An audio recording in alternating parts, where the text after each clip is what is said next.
Welcome into another edition of Gas. I am Gresh. He is Jason Anik. You were playing everybody and we're winning the game last night. The head coach is fighting people on the sideline. What do you got for me? I know you're a part of the Tight Pants Society. No f***ing play is that a gimme, right?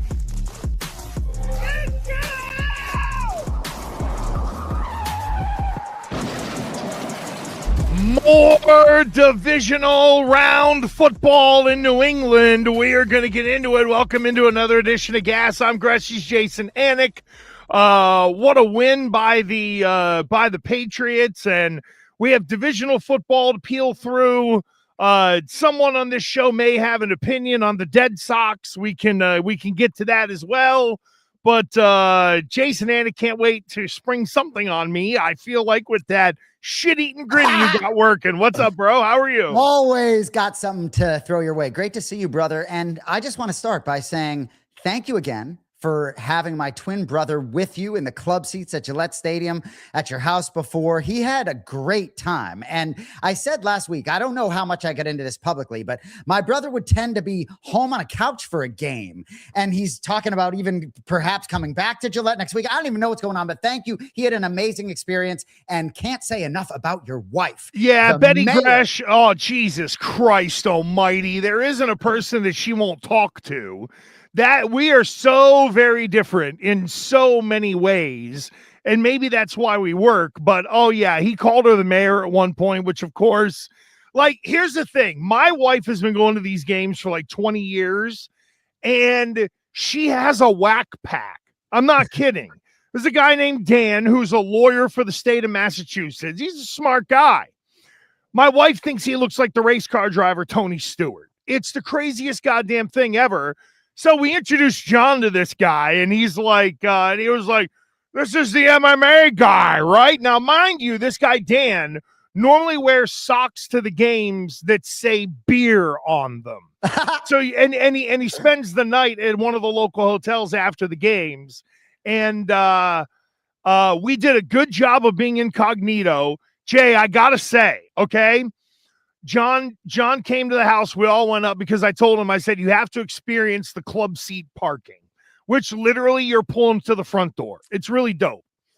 So we all ended up making our way into the club. And normally when you get there 2 hours beforehand, there's tables. You can kind of pick a seat, completely filled, 6 o'clock. Bro, it was playoff atmosphere. Like the way I remember it in the heyday when I was on the Patriots radio network. That at one point I turned to John and I said, this feels like a real playoff game. And like at one point, the stands are like rocking. And I'm like, you feel that, right? And he's like, oh yeah. There was one third down stop where he literally like bruised my kidney.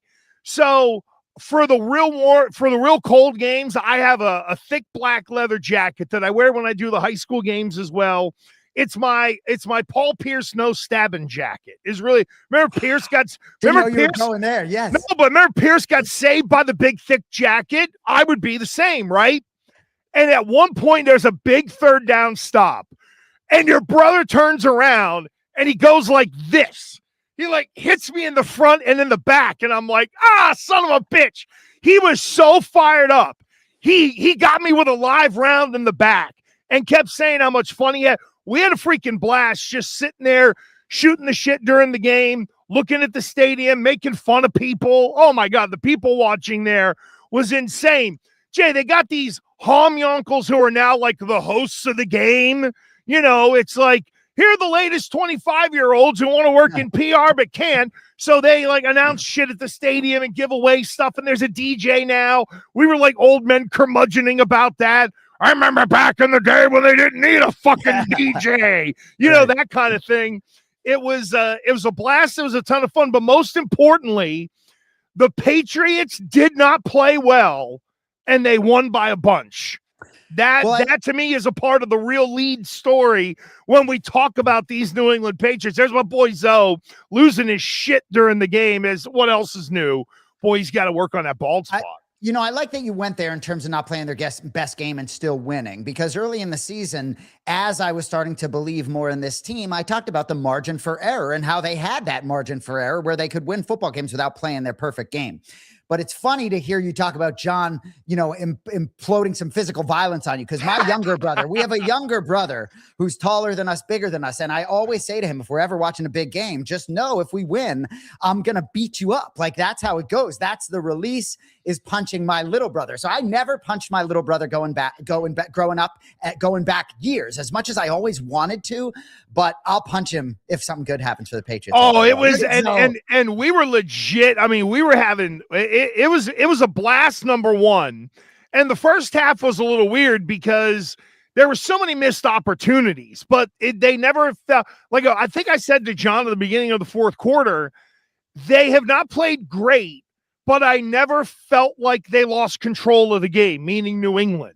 Like, there was never a moment for me where it felt like, here comes the impending doom. You could tell Herbert was hurt. The O-line was leaky. They just clearly didn't have it. They're just beat up. They're a shell of themselves. It's exactly right. You know, that's their problem. You know, New England beat the team that was in front of them that they had to. And even though they didn't play great, they still did it convincingly, which is kind of whack. It is. And I know as we get into our topics, we're going to have a lot more to say specifically about this game. And so before we wet I blew my load. I'm sorry. You're good. It's almost impossible not to talk about the Patriots win, but I have so much to get to there. I'm so anxious to talk to you about the matchup moving forward, which we found out about last night. But before we get in there quickly, we are a New England sports show, and I think we'd be remiss if we didn't touch on Alex Bregman. You sent me a clip via Twitter talking about the Red Sox just mismanaging the shit out of this thing, potentially having an opportunity to match, but just having their head in the clouds the whole time. And whether ultimately you want Bregman for 5 years and these dollars, no matter what, still hard to have a lot of confidence in the organization running things the way they're presently doing it. You know what it is, Jay? When they made the playoffs, I know I sat here with you and said, this is the best thing that can happen right now for a fan, but it's the worst thing long term, because they're doing it their way and they were still good enough to make the playoffs. So this is what John Henry wanted to do 10 years ago.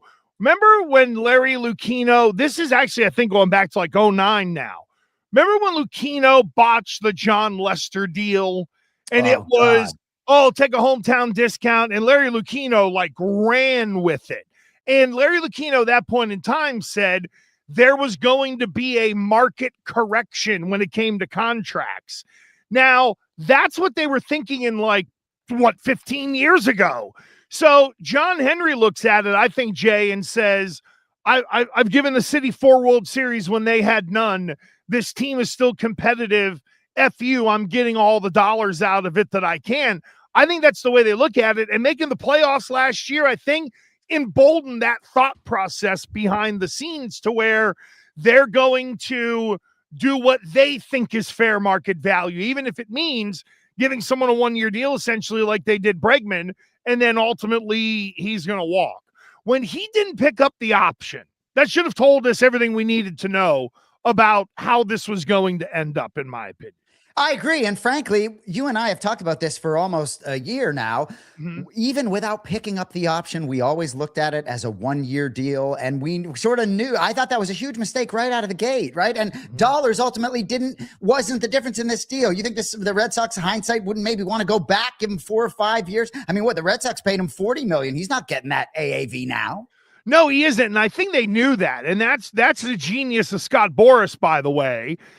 Build a deal where the first year is front loaded. So it looks like that money is really good. And then you can negotiate off of that once you hit the free agent market this year, which is what they did. The Red Sox are sending us the signals that they're going to do it their way because they feel like they don't have to be beholden to the fans, because 2.5 million people go through the turnstiles every year.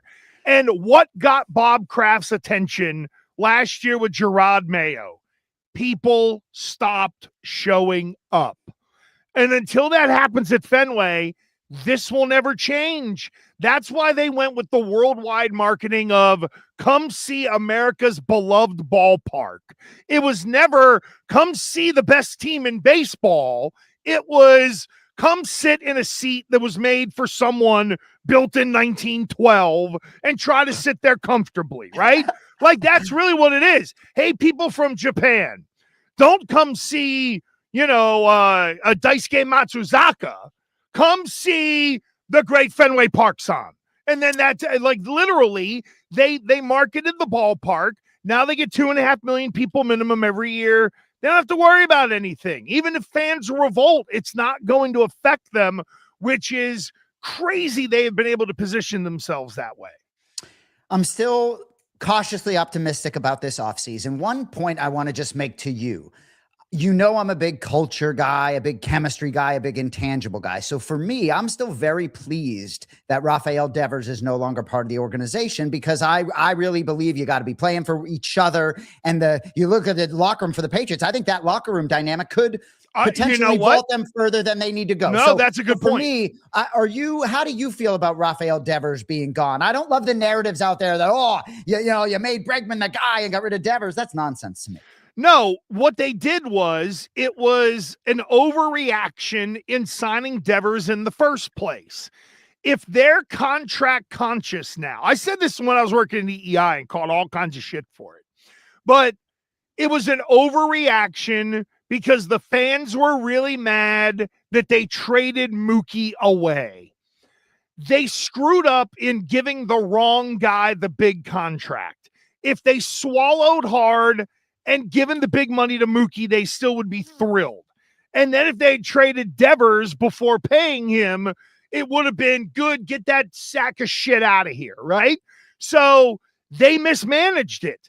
They let the wrong guy go, didn't get enough for him, and then in reaction, they traded the guy that 2 years down the road, they went, oh, we really shouldn't have done this. And because there was a new GM in there, they can say to him, if you're going to take this job, you're going to trade this guy. They're pretty good at that. Ask Chaim Bloom. I mean, Chaim Bloom walked in and they said, hey, by the way, everybody knows you have to trade your best player, but go out and get a great deal.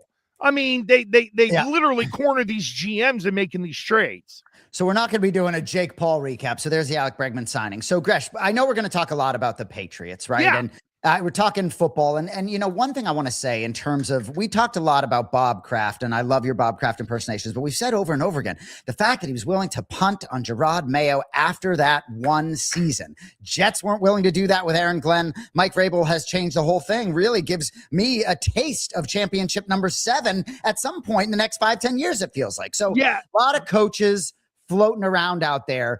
I'd be lying if I told you that I love any of the candidates, but a lot's going on in the coaching carousel. So last night, Mike Tomlin loses the football game, hasn't won, he's lost 7 straight playoff games. For me, right, if I had an organization, I would love Mike Tomlin to coach my team. If I'm the Steelers, I'd have trouble letting him go. So any thoughts on Tomlin, any of the coaches in general?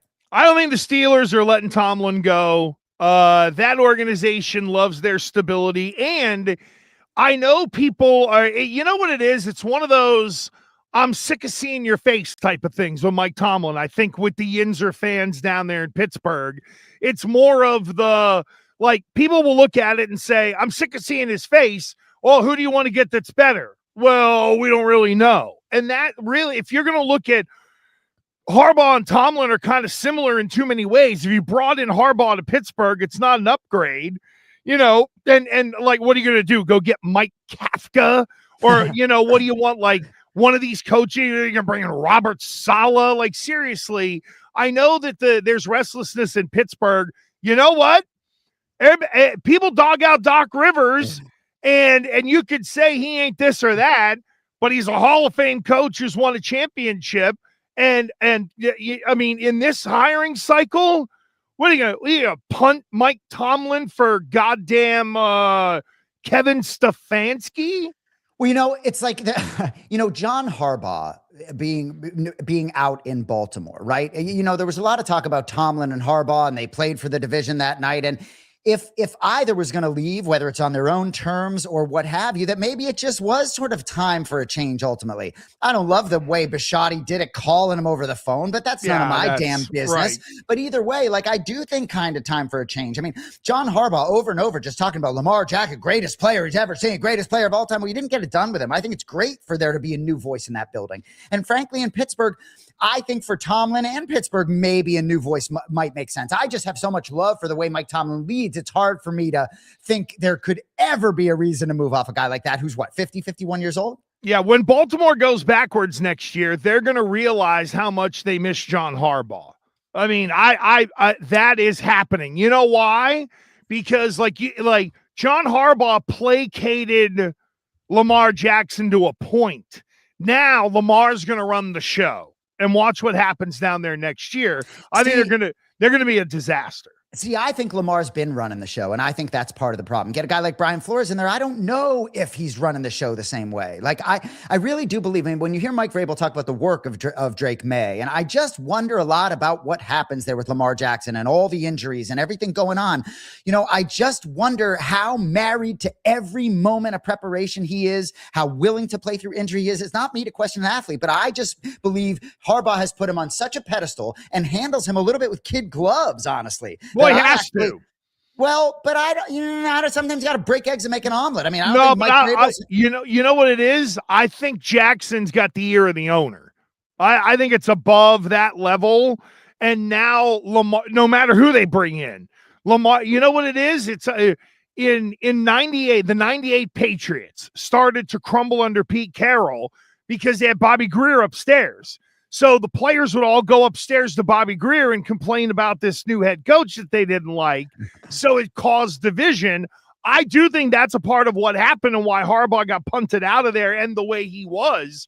So if Lamar's got the ear of the owner, then, you know, it ain't going to matter who they bring in there, because he'll and whomever's the new coach is probably going to be really happy to have that job. So they're going to Zach Taylor it. You know, they're not going to complain when they're, you know, bickering with Hendrickson or something like that. But seriously, like, I do think there will be a little bit of you got to go along to get along, because the ear of the owner belongs to Lamar.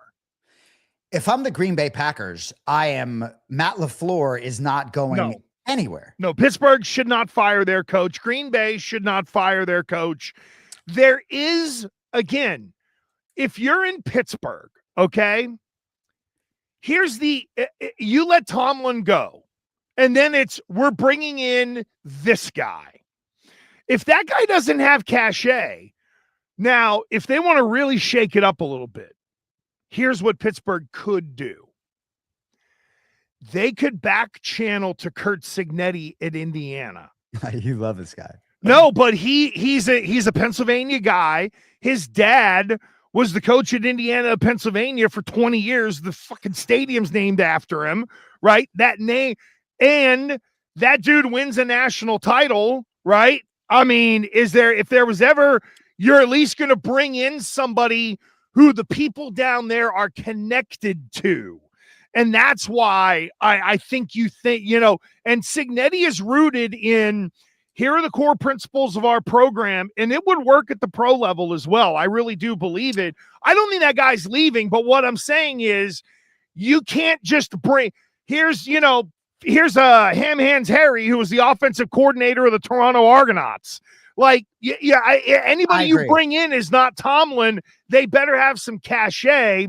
And the way to be able to deflect some of that in making such a big move is maybe make a run at that guy. Maybe Cignetti goes, well, shit, look at my life. I went from 15 years ago as an assistant under Nick Saban. Now I got a chance to run the hometown NFL team. Like, it might be the one thing that would pop that guy.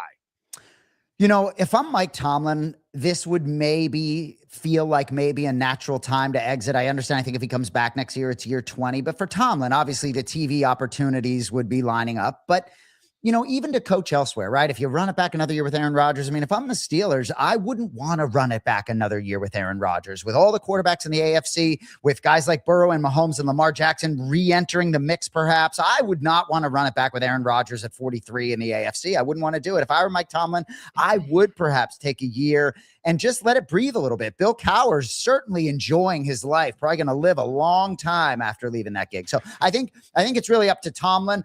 But even if I were if I'm the Steelers, even if they want to have a little bit of a real reboot, almost tank, if you will, because I think that's what they need to do. If I'm them, I'd be happy to let Mike Tomlin run that whole show and be here for another 10, 15 years. I would.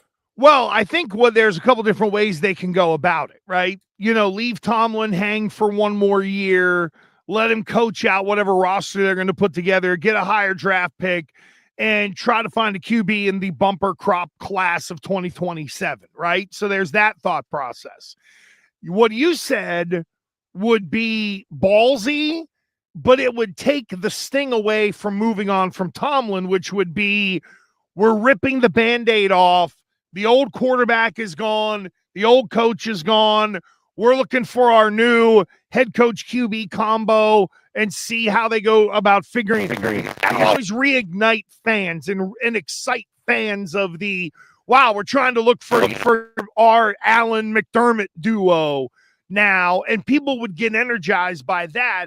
And I think it would take away the sting of say, Tomlin being let go. But good Lord, look at some of the people that you would be turning to. No wonder why teams are waiting on John Harbaugh. I mean, you want to hire Jonathan Gannon as a retread or Mike McDaniel as a retread or the guys who have, like you mentioned, B-Flow. That's another guy who had really screwed it up once before. What's he going to be like walking back through the door? You're really looking at retread city, or it's like the pick of an owner, or it becomes, hey, I think this college coach might be able to come in here and do this, that, or the other. It's just a bad hiring cycle. And Harbaugh is going to go before Stefanski because the best jobs are the ones that Harbaugh is going to get interviewed to and where there's going to be that mutual interest. I know you're not big on Harbaugh right now, but I think he kind of clogs the proverbial toilet bowl right now. I agree, and in a far better way than a guy like Pete Carroll does. John Harbaugh used to be someone I really put on a pedestal, ultimately just for me. I can only judge based on what I see and the performance of his teams and also just the juice on the microphone. I mean, I feel as though Mike Vrabel at the end of this season is going to almost come out of a bunker because he's been so embedded in every moment of this. And I just don't see the passion from Harbaugh quite like I used to. I'm not saying it wouldn't be there. I think a change is very good for him. And I'm sure he's very disappointed he didn't get it done with Lamar Jackson. One thing I just wanted to ask you, Brian Daboll out there, right? Now, I understand you know more about Brian Daboll. I think you know more about the guy than I do. But I do think it was kind of funky. I think he got fired this season because of the results of a lot of football games. But I really like that Giants roster in a lot of ways. And I think he was doing a lot of good things with Jackson Dart. So if I were one of these other teams, sometimes situations can have a lot to do with your success there. I think Daboll, to me, has some more head coaching chops than some of these guys that are out there for me, but I'm not sure he gets the same sniff. Yeah, I'm with you. I think with Daboll, unfortunately, he was scapegoated by an organization that's really respected around the league. If you look at the Giants historically, they're among the most popular, but they also normally they're prudent in free agency. They're pretty good in the draft. Now, the past couple of years, it hasn't been great. But I feel like with Joe Shane keeping his GM job, that Daboll was kind of the sacrificial lamb. And let's remember this about that Giants situation that I think adds context to sort of kind of where Daboll stands right now. John Mara, the owner, is fighting cancer.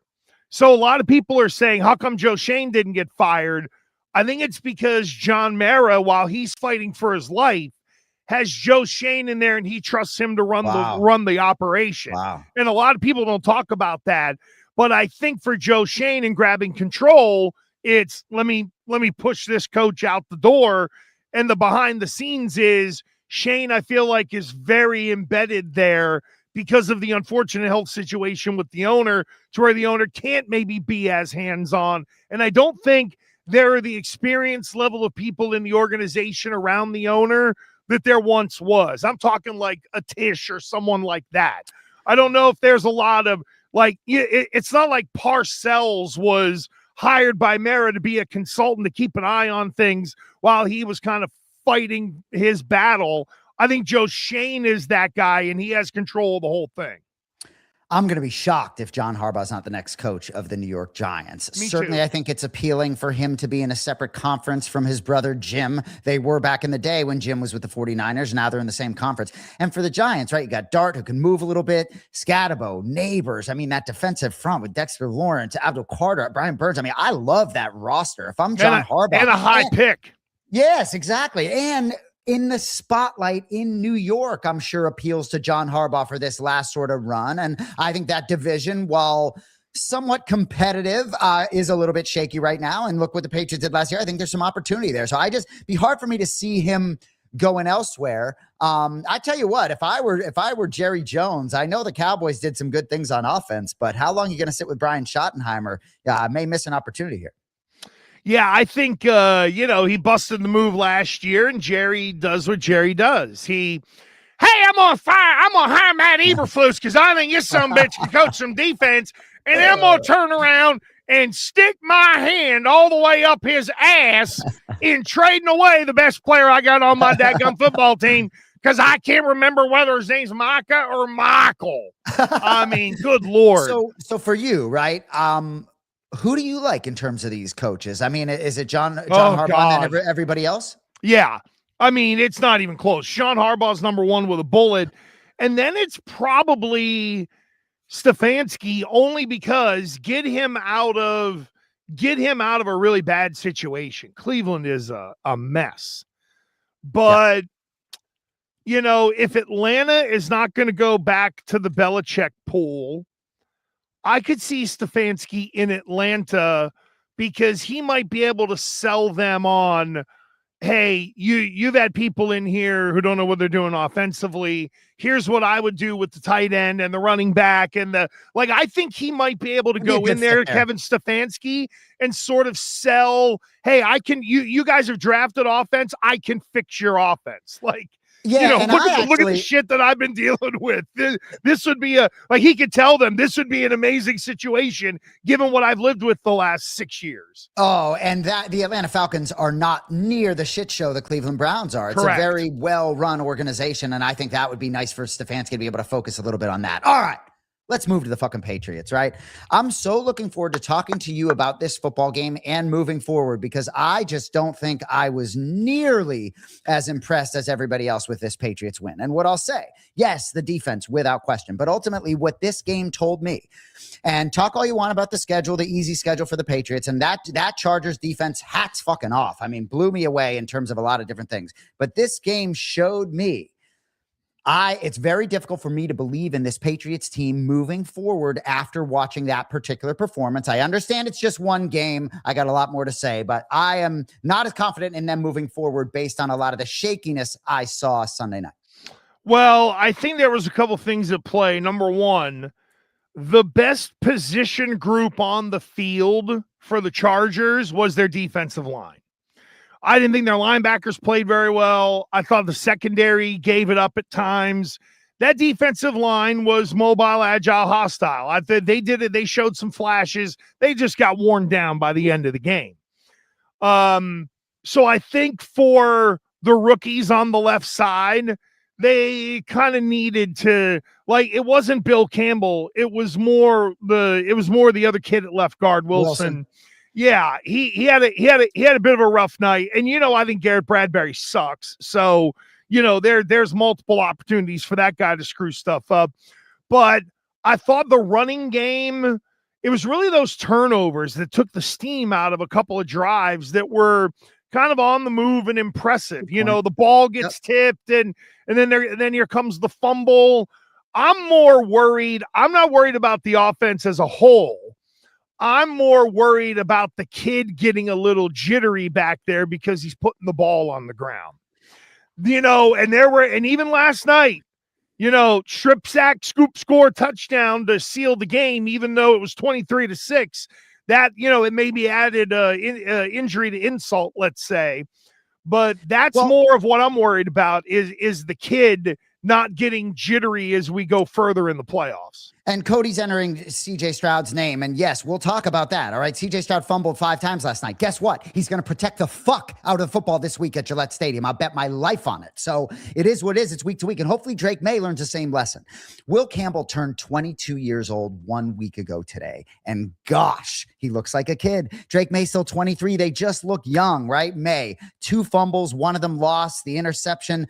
I just don't think that performance would have held up against a lot of these other teams, even if they didn't have such a good defensive front because of what they can do offensively.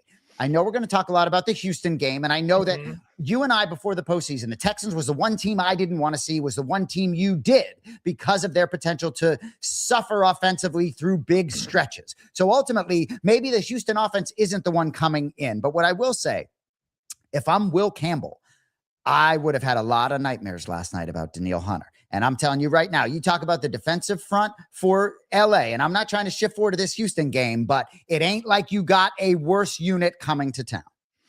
True. And that's why the running game and early down and distance matters.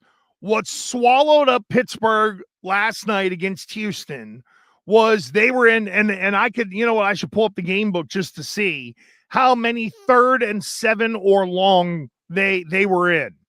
The key is going to be New England to be in 3rd and 3, 3rd and 4, where you can hit them with play action, where you're not standing back there waiting for routes to develop and things like that. I thought the real death blow for Pittsburgh was they were in a ton of 3rd and longs.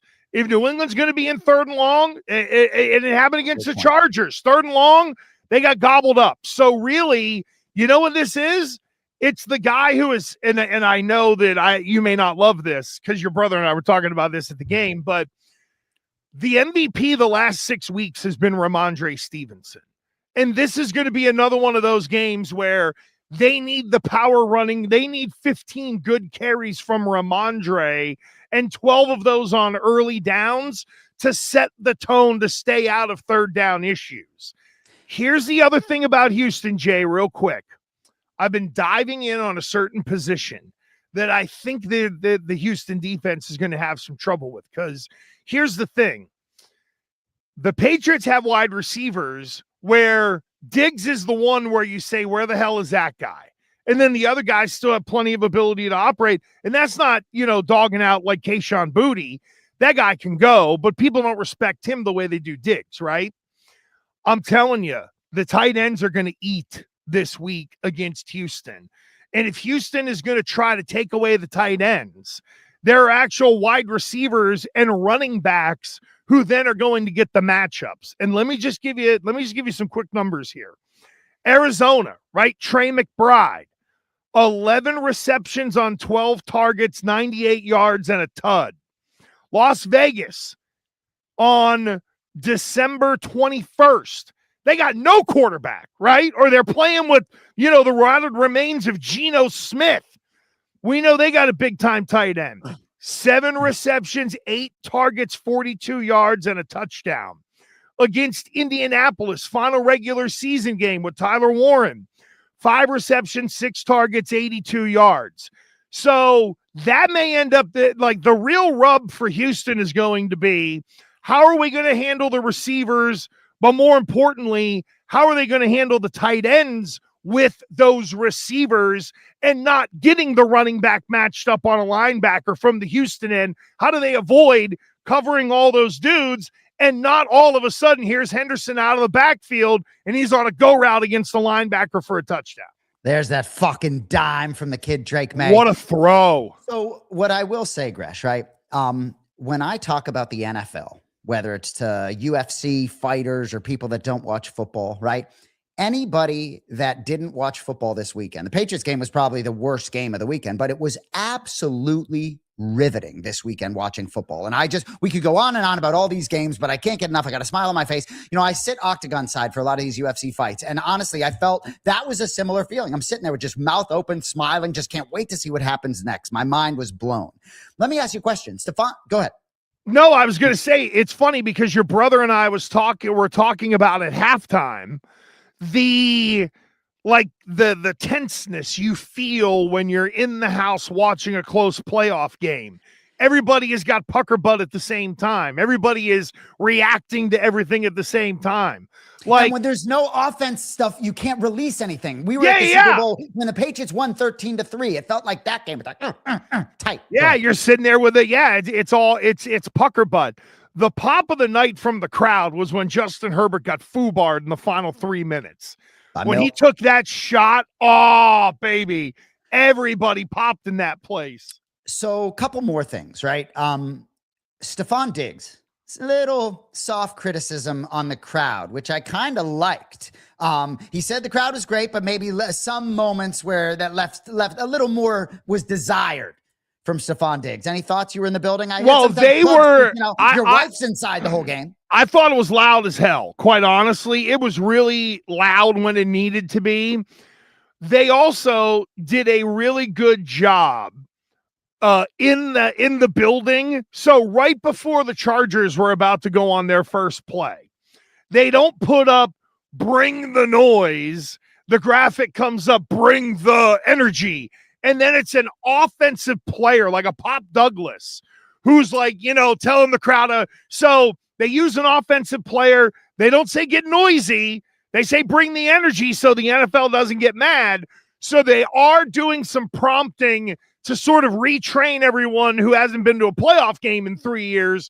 This is how you're supposed to react. Just put Kevin Garnett on the Jumbotron and everybody will be just fine. Here, just quickly, a crowd is loud when one of the guards are tapping the center to let you know where the snap count is. And that was going on a lot that night. So everybody, they have the decibel meter thing or whatever. The real key to, I think, the football people as to whether a place is loud is to, if the guard is tapping the center on the ass, to then turn around and snap the ball. That lets you know the quarterback can't yell signals to anybody. So one other thing, I know we're going to talk a lot about the matchup moving forward, but it is fascinating when you watch the regular season in the NFL and then the stakes are raised and you watch a lot of players, frankly, play tight. You see a lot of drops. You see a lot of lack of focus. You see kickers have issues, certainly, which I can understand it. But the sort of mettle or the ability to sort of be calm in moments of great magnitude, I think some of that is innate and sort of ingrained in us, but I think some of it is through experience, right? And so my biggest concern with the Patriots as they move forward is if they can sort of hone in on some of those things, because there were some shaky moments where I think this Texans team, even though they can be somewhat average on offense, they're healthier than the Chargers on offense, and they certainly have higher upside in terms of what they can do offensively. This game scares me. I am not worried about the Houston offense at all. I think CJ Stroud can't read a book. Their offensive line, there are guys that can be attacked. That left guard, Howard, was getting pushed back to the quarterback a couple times last night. Turn Big Milt against that mofo. Fair. and just say, push him back to the QB. Now, I think, believe it or not, Justin Herbert is better with his legs than CJ Stroud. Agreed. Now, Stroud might be a better athlete. He might be able to hurdle somebody in the open field, but I think, Herbert, good with his legs. He made some plays and extended a couple of drives with some of his running. I think New England's going to make sure that Stroud doesn't do that. But, I know Nico Collins is in the concussion protocol. So is Gonzo. I just expect both those guys to be out there. Hey, Jay, let me give you a little stat on Nico Collins, right?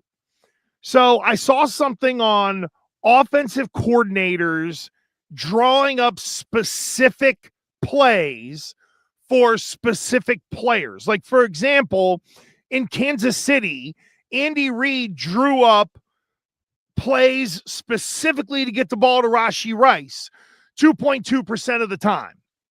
With Nico Collins, it's under 1%. And that's an impact player. So you know what that tells me? They have a first-year offensive coordinator in Nick Caley, who I think Nick Caley almost got the OC job here under Gerard Mayo. I'm really serious. It was down to him, and then the AVP walked through the door, and they were like, holy shit, this guy at least sounds like he knows what he's doing, and they ended up hiring him. So we avoided having the Nick Caley experience for a year here with Drake May, thank God, and that's the guy calling plays there, going up against Vrabel and crew, an experienced defensive coordinator. If they're not going to draw stuff up for their special players, you know, they're going to count on just being able to run the ball and the quarterback being able to see things. And without turnovers in field position, I just think that offense is really mid against a Patriots defense that is healthy, especially at the second level. Really good stuff there. And I hope you're right. I mean, I think ultimately Woody Marks, Nick Chubb did get some things going. I mean, I think if Nico Collins is out there, Christian Kirk had some nice moments. You know, this Texans team, they lost their first 3 games of the season, all by 1 score, right? Then they get to 3-5. They've won 10 straight, right? So, they haven't walked off the field losers in a long time. You know, and what I said about CJ Stroud, right? I really do believe in terms of shaking off the nerves, not necessarily that it was nerves, but, you know, I see him at the beginning. I think I saw him out there with like a basketball on the, you know, like messing around with a basketball and pregame. Oh, yeah. I was like, hey, how about you fucking grab a football, son? You know, hold on to the football there instead of the basketball. But I don't know, man. I'm really worried about this game. And as we talk about all these games, we could certainly start from what's going to happen Saturday. But I am, by the end of the show, going to be very willing to take some action from you and our producer, Cody Merrow, and I'll give you odds because I think the Patriots season, unfortunately, is coming to an end this Sunday. Yeah, I'm not. I don't think D'Amico Ryans has the I don't think he matches up against Vrabel in a spot like this. I think another thing too to consider, it's another indoor team that's going outdoor in the cold. And I know that these stats are not as extreme, but it messes with your kicking game. You know, it's interesting. John and I we stood outside about an hour and a half before the game and then went in and then went out like probably 15 minutes before kick. And the one thing you do notice is the difference in wind and how since closing in that side of Gillette, you know, you may feel it up high, but apparently down on the field level, it swirls more. And it's tougher to figure out. So it'll be interesting to see how that affects Houston in the kick game. I just think I have no faith. If I said to you right now, the Houston Texans had to score 30 points only on offense to win this game, could they do that? My hard answer is a quick and fast no. I probably agree with that. I don't think the Patriots are getting close to 30 either, though. Well, here's the thing. Let's start to then knock it down. Can Houston come in here and score 25? Can New England? You know, yes, very much so. One point I want to make before we get into the slate here. Cody put in the chat, hearing some things potentially. Nico Collins more likely not to be out there because of the short time, 6 days. But the Monday night game. So it's 6 days. That would be interesting, right? Because when you saw Christian Kirk go off, right? You tell me if you're getting Christian Gonzalez playing and not Nico Collins, I think that's a big advantage for New England that he can, Christian Kirk went off. He can lock in on him a little bit. I think that's interesting. There are a couple things that jump out to me about the Houston defense. Okay. One of them is whenever they have played up against some of these teams, like for example, they gave up 29 to Jacksonville. Do you think Jacksonville's offense is better than New England's? It's flashier, but it ain't better, right? Fair. The Cardinals, yuck and poo. They gave up 20 to the shitty Cardinals. They gave up 30 to the Colts and Riley Leonard on the last week of the regular season. The Houston Texans, the difference here is people are not talking about who's playing with the lead. What's the secret sauce to New England's defense? They play with the lead. What's the secret sauce to the Houston defense? They played with the lead. That's not always going to hold up. And the more, Jay, that I look at these tight end numbers, the more I really believe that's where New England, at least early, will be able to get off on offensively and kind of get cooking, is by throwing it to the tight ends. And look, even if some guys like Tyler Warren, it was like 5 catches on 8 targets for 26 yards. Yeah, but if you're in 3rd and 5 and those 5-yard catches by your tight end get you through one drive down the field, converting 3rd down, you get that early lead in the touchdown. Now your defense is in their comfort zone. So I do think with Houston, they've done a good job of admittedly beating up on some halfway decent teams this year, and they've held the numbers down. But when their numbers go up offensively, it's because their defense had the lead, they took chances, and they scored points like last night against Pittsburgh, and that ain't happening against New England. Fascinating for Houston that as a slight dog on the road at New England, you win that football game. Buffalo wins. The Houston Texans hosting the AFC Championship game. Let's start with the first game on the slate Saturday, Bills at Broncos. Ultimately, I think the Patriots are going to have a tough time advancing this weekend, but I love that these two teams are facing. Dying to know if you have any lean feel on this game. Unless I'm mistaken, this line open Bills -1.5. It's flipped the other way around. Talk to me, Gresh. Oh, give me those points in the Bills. I think the Bills are pulling the upset here. I think they're very live to go out and cause problems for Denver. Now, for Denver, it's very intricate for them, right? They're another team where go get the lead to take the pressure off the quarterback so you can run the ball more. But also, you know, Denver's a funny defense, right? Like just in terms of Denver rushing the quarterback. They have good sack numbers, but how are they getting to the quarterback? And this is the one dude who's got the ability to run through some of that contact or to beat you on some of that contact. So how willing is Denver going to be to bring the house against Josh Allen, where if he breaks through your blitzers, you got 20 yards in front of him and he can start making plays? It comes down to the trust in Denver. And listen, Buffalo, I don't think their defense is worth a damn, but they showed it in week 1 where they're in the wild card round where they just do enough to win the game.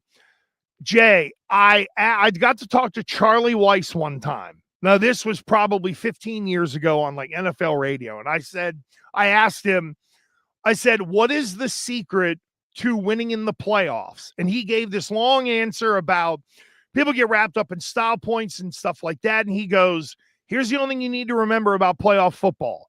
You just have to be 1 point better. You don't have to play better. You don't have to have the better stats.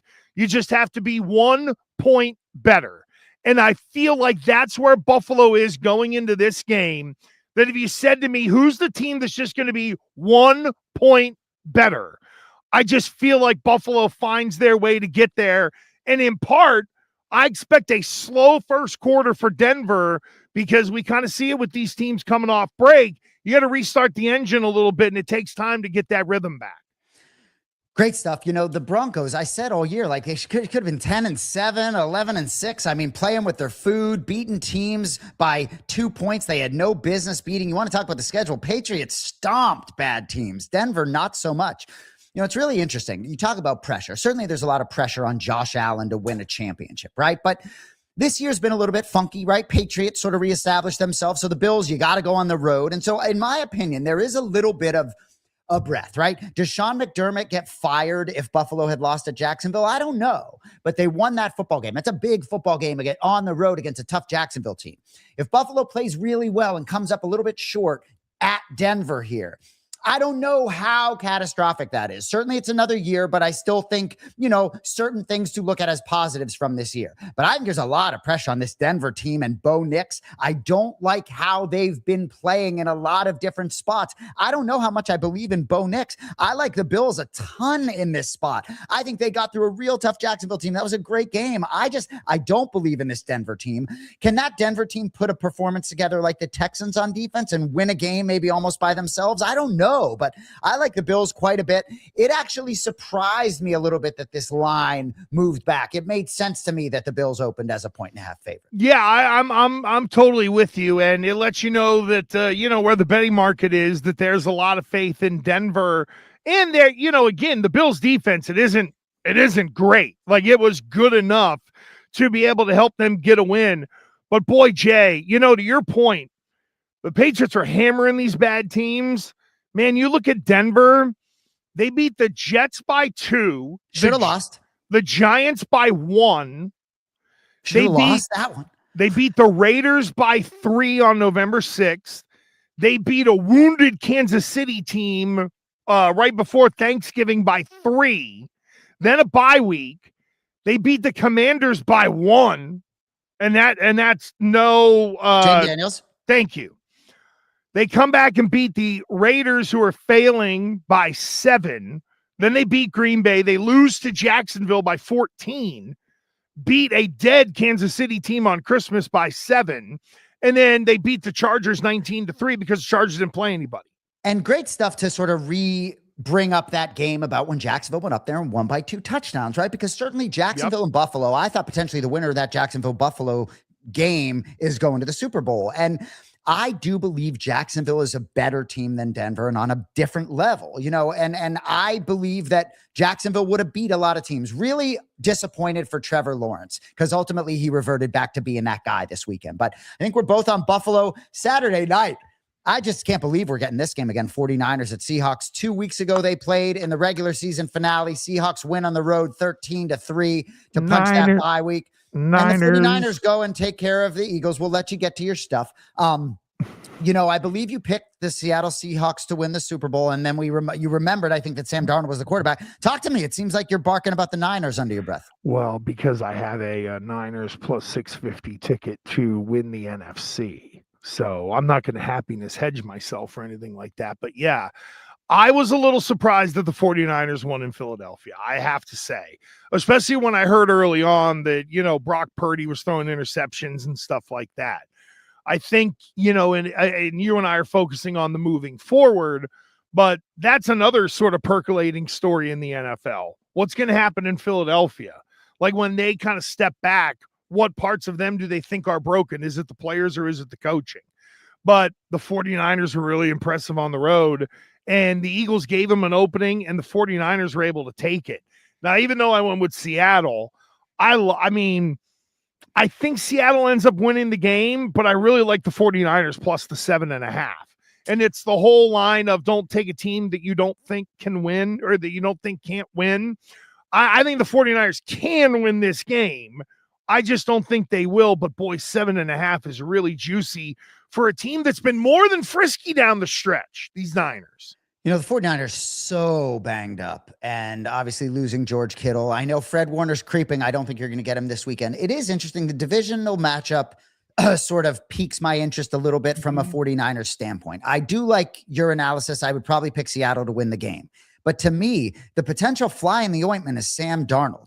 If Sam Darnold plays a poor game, that would be the key to victory for the 49ers for me. I think Seattle's defense is going to show San Francisco who's boss from 2 weeks ago. I do believe Kyle Shanahan does have some ability to make some adjustments, but I think we are not quite realizing how impressive, just because it's the 49ers and they are this sort of anointed franchise, I think we're maybe downplaying how big of an upset that was last week. I don't really know what to say about this Philadelphia offense and that meeting as they try to figure out that 4th and 11 play at the end of that game. But I do think San Francisco has to get out to a good start. I think if that happens, I think Sam Darnold could get worried, but it is not going to surprise me at all if that Seattle defense flexes, because 2 weeks ago, they profoundly stomped the 49ers, who had been averaging over 42 points per game in their previous 3. Seattle held them to 3. So it's not going to surprise me either way here. I would take the points if forced to, but I think it ends here for San Francisco. San Francisco, that game you mentioned, 13-3 last week of the year, and then they played the opening week of the regular season where the Niners beat Seattle 17-13. Now you're completely healthy, all that kind of stuff. There's some mitigating circumstances there, but I think a part of the reason why the 7.5 appeals to me is, Purdy would probably have to play the way you just described there with Darnold for this thing to get really tilted. Even though Seattle was dominant, they only won by 10 on that final game of the regular season. And Jay, where I thought you were going with it was, the divisional component of this, that institutional familiarity. Mm-hmm. Like you're not going to be surprised by anything that either one of these teams are going to do on the other sideline. So, the bigger that number is for the underdog in what is essentially a much more important divisional game when it's all said and done. Yeah, I'm kind of with you. I think the Seahawks win, but that 7.5 for a team that's been frisky and knows the Seahawks is very enticing. So you got to be happy you're getting this Patriots game at 3:00 on Sunday instead of the nightcap. Are you? Well, I get paid the same, but it's more work for me ultimately because we'll do so this week, because the game was on NBC and I work for a CBS Fox affiliate, we did an online only pregame show. So I was able to go to Gillette Stadium at 3:00 at that 8:00 kick, go up there with my little media and whatnot, go tape what I needed to, and then drove back home and we all went up to the game and all that stuff. This time I think it's going to be a little different. I think we're going to do like a 2 to 2:30 or a 1 to 1:30 live local post game before they have to kick it to whatever network or before whatever network kicks us out of there, because then they get the area for the hour before the game or whatnot. But I think I'm doing pre and post this time. So like live there. So yeah, it works better. Now I'll tell you this, because I haven't gotten my times yet. And I don't think any of the people at the Channel 12 or Fox Providence are watching. But this game kicks at 3. So are we doing a 6:30 post game, or are they going to say, no, you got to stay there and wait around 4 hours and turn it into a 10:30 p.m. post game? Oh, that's yeah, right. You know what they'll get? They'll get high slurring Gresh at 10:30 at night. Yeah. How you doing? You guys we're going to go have some dinner. They kick fracking ass, and then I get thrown off the air, Well, you better get that microphone hot for D'Amico Ryans. Come up, talk to you guys after the game. So let's talk about this game, right? This was the team I feared the most. And I do believe that you will tell me what the Patriots can do to neutralize that defensive front for Houston. They are exceptional in the secondary. This is the best team in football defensively. I just believe this is the opponent. I was rooting so hard for Pittsburgh last night, Gresh. I believe the Patriots could have handled that football team. The Patriots dominated Pittsburgh in week 3 despite losing, because I think they turned it over 5 times. I love your confidence. You know more about football than I do. I hope you're right. But if you were Cody, I'll give you even money, any amount you want. I'll take Texans. I don't even need the plus 135. Unfortunately, I think it ends here for New England because I believe in D'Amico Ryans more than you do. I might not put him on the pedestal with Mike Vrabel as much as I love him. I think this is the nightmare matchup for New England, and they showed me enough of vulnerability last week that it scares me. What year exactly? I don't know if we would remember. I want to say it might have been 08, 09, something like that.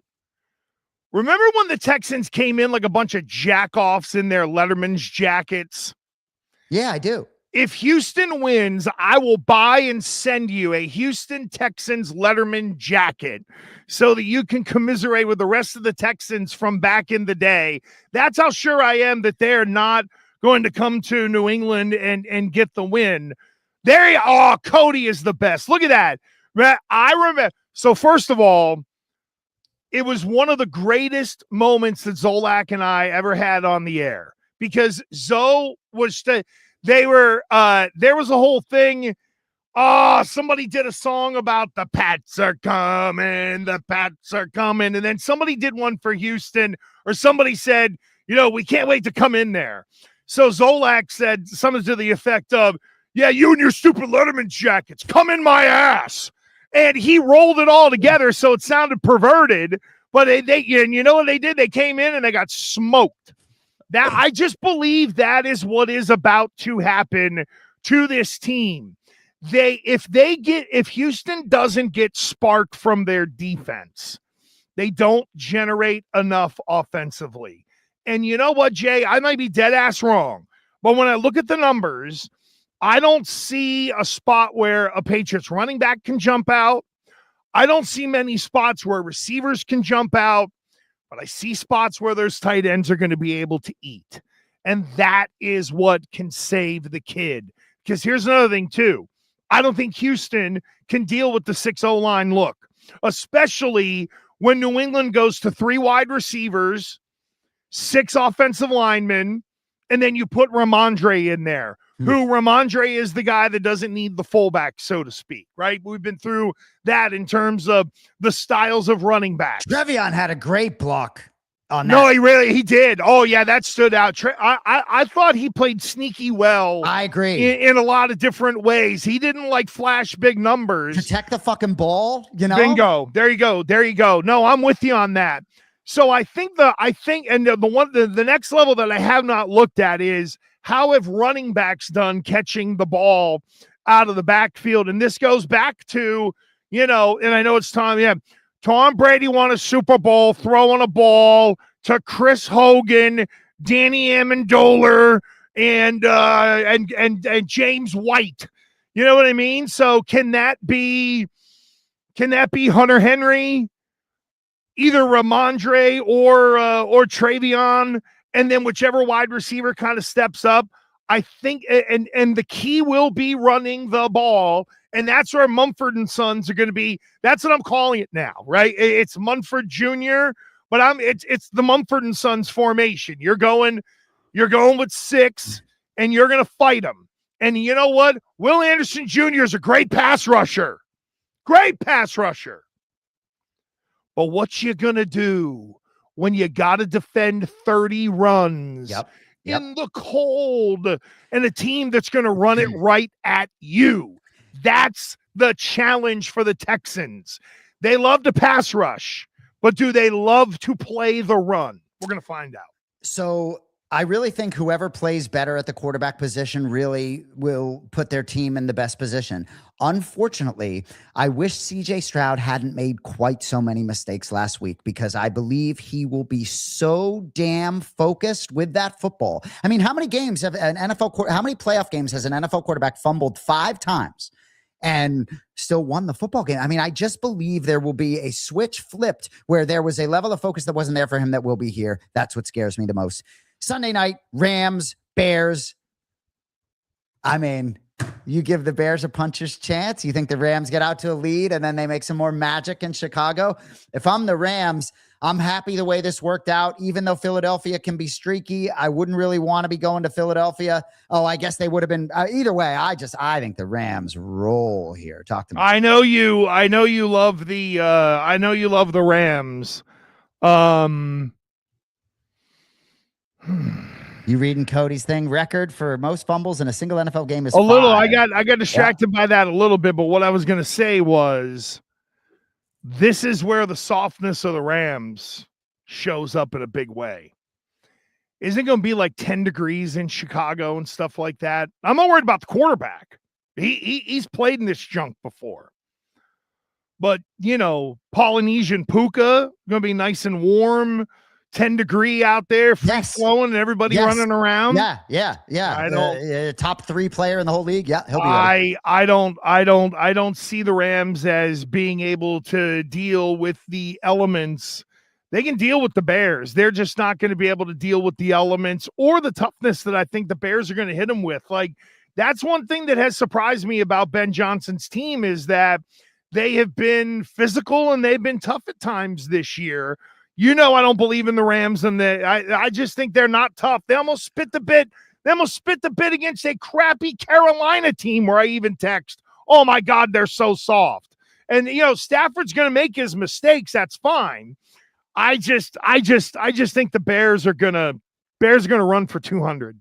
Cody just said high of 17. Well, that would be a key to victory. Certainly keep that Rams offense off the field. I don't think the Bears defense is Look at that win. 14-mile-an-hour win. There you go. That's a big mitigating factor, I think, for everybody, but it affects the dome teams more. I agree. No pun intended with a win mitigation. You know what I'll say, Gresh? I love the Rams because ultimately I just don't think the road ends here. And while you call them soft, they have a lot of moments defensively where they're anything but soft. So for me, the weather could play a big factor, but depending on the weather, I like that number of 3.5. I'm happy to gobble that up because I think the Bears ultimately, the idea, what are they going to get a backdoor cover here? The Green Bay Packers had no business losing that football game. And we could get into a lot there. But ultimately, I just don't think the Bears are good. I think if the Bears get out to a lead, that potentially could bode well for them. Yeah, if they run for a couple hundred yards, but LA all day here for me. I think the other thing too is a part of Chicago's personality is the comeback. Like it's just who they are this year. There are certain teams, like there were certain Patriot teams where they were really good at just kicking everybody's ass, right? And there were some of the early Patriot teams that were really good at being able to battle from adversity, and they could play terrible in the first half and come back in the second half and flip the script and get themselves back in games. That has been Chicago's MO. So if the Rams jump on them early, I don't worry about the Chicago coming back because it's in their DNA. And will the Rams end up stopping them? Jay, I'm with you. Their offense looks really good when they're in 3rd and long. That we can have the discussion on 1st and 2nd down after they play this game because they're a flash, just like on offense. They're a flash offense. They're a flash defense. And if you play into it and give them a bunch of chances to make flash plays in 3rd and 10, but you get him in 3rd and 3, Jared Verse ain't getting around the corner on anybody, if you know what I mean. And I'm not dogging out Verse. He's a good player. So if you told Sean McVay, all right, I know it's going to be a funky year. You're not going to get the top seed, not going to be home field, but you beat the Bears. You're getting one of your 2 division opponents, potentially, either 49ers or Seahawks in the championship game. I think potentially they would take it. Do you like the Rams to win this football game? Nope. You like the Bears? Wow. Yep. I think it's going to be Gresh, I think it's going to be Chicago at Seattle. Yeah. Chicago at Seattle. And you think it's going to be Buffalo at New England. Yep. But I'm taking San Fran with the points. So and if you want to go, if you just want to go straight money lines on those, that would be interesting. Patriots are in there at minus. I like that, Cody. Under. Yeah, I thought it was going to open. I thought it was going to open a little lower, believe it or not. My projected, I think it was in our text string, I had 40 and a half, and it's at 41 and a half for New England and Houston. That's pretty high. So ultimately for me, because I do believe the Texans find a way here that if Buffalo wins, the Texans will be hosting that championship game. Denver, if I am Sean Payton, I am I'm probably getting some noise out there about them people maybe sleeping on us now, gentlemen. We found a way to get the number 1 seed here. So maybe they have something to say about it at home. But if there was one team coming into Denver where the weather, the atmosphere just doesn't seem like it would be a factor, it would be the wagon circling Buffalo Bills. I just think Josh Allen keeps it rolling here. And frankly, I think he's taking it all the way to Santa Clara. Yeah, I don't know where I'm going to land on an AFC championship game pick between New England and Buffalo, but yeah, look at that. Even in the projection market, Denver is only at 25%. That's pretty crazy to say the least. So anything else from you? No, I got to go. No, I got to go hit the head pretty bad. So we need to wrap this up before I pee myself. How about that? Well, good shit. Thanks again for taking John. Go, oh my God, no, baby. Patriots. Come on, Will Campbell. They're going to be fine. They'll be fine. God damn it. Here we go. That's it for Jason Anik. I am Gresh. I got to go take a leak. We're out of here. Great job by Cody Merrill. We'll see you next week here on Gas.